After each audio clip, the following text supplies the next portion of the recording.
down, I know you got me, baby. Assalamualaikum warahmatullahi wabarakatuh. Perkenalkan, nama saya Sakila Nur Anissa. Saya dari kelas genap pada mata kuliah algoritma dan pemrograman. Nah, di video kali ini saya akan melanjutkan soal nomor 8. Nah, di mana di sini buatlah program mencari nilai FPB secara rekursif. Nah, pertama ada deskripsi program. Nah, di mana pertama mulai, kedua pesan tempat untuk variabel x dan y dengan tipe data integer, kemudian input nilai x dan y, kemudian cetak pesan ke layar FPB dari kedua bilangan tersebut adalah berapa. Nah, terus panggil fungsi FPB. Pada fungsi FPB dideklarasikan variabel a dan b dengan tipe data integer. Masukkan ke pernyataan kondisi jika b dan sama dengan 0, maka kembalikan nilai A atau return A. Jika tidak, maka kembalikan nilai FPB B, A modulus B. Maka program selesai. Kemudian kita lanjut ke flowchartnya. Nah, di mana di sini ada dua flowchart, di mana pertama ada fungsi FPB-nya sama fungsi main. Nah, fungsi flowchart FPB-nya ini pertama ada start, terus masuk ke pernyataan B sama dengan apakah B sama dengan 0, dimana jika dia benar maka mencetak nilai A.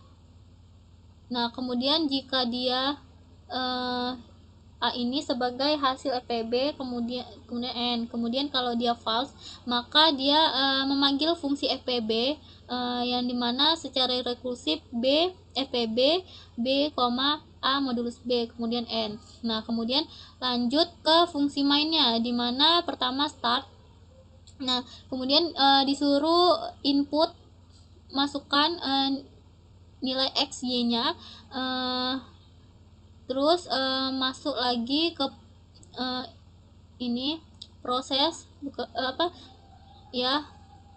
kemudian masuk ke mencetak FPB x sama y, kemudian program selesai. Nah, kita masuk ke sedekotnya.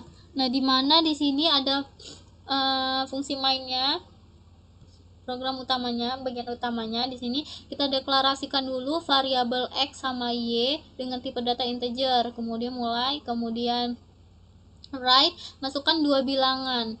Nah, di sini untuk menampilkan pesan ke layar agar pengguna memasukkan dua bilangan. Terus ini write xy itu membaca input dari pengguna dan menyimpan ke dalam variabel xy. Kemudian write fpb xy. Nah, itu tuh memanggil fungsi FPB dengan parameter x dan y. Nah, kemudian N, kita masuk ke bagian fungsi FPB-nya.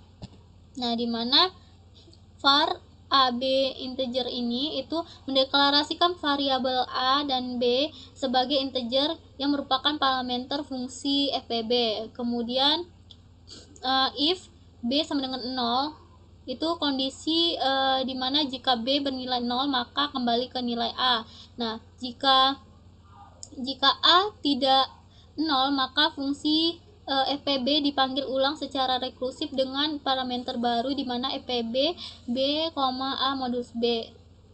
Nah, kita lanjut ke programnya. Kita masukkan include IOStream, kemudian using name page std, kemudian in main,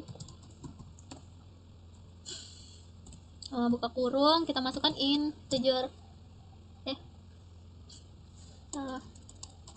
kita masuk ke integer fungsi FPB nya dulu, dimana integer FPB,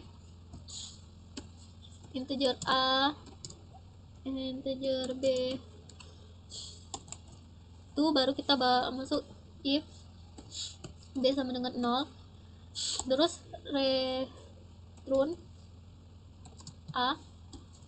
Nah, kemudian jika tidak else return FPB B, A modulus B. Nah, kemudian baru masuk ke fungsi mainnya, integer, main, buka kurung, integer x, y, kemudian baru cout, masukkan dua bilangan di kolon, terus baru in x, y, kolon, baru cout fpb dari kedua bilangan tersebut adalah fpb x, y line. Nah, kemudian kita run, coba. Nah, kita masukkan dua bilangan, misalnya 12 sama 36. FPB dari 12 36 itu adalah 12. FPB dari kedua bilangan tersebut adalah 12. Oke, mungkin sekian video dari penjelasan dari saya. Apabila ada kekurangan, saya mohon maaf. Saya akhiri. Wassalamualaikum warahmatullahi wabarakatuh.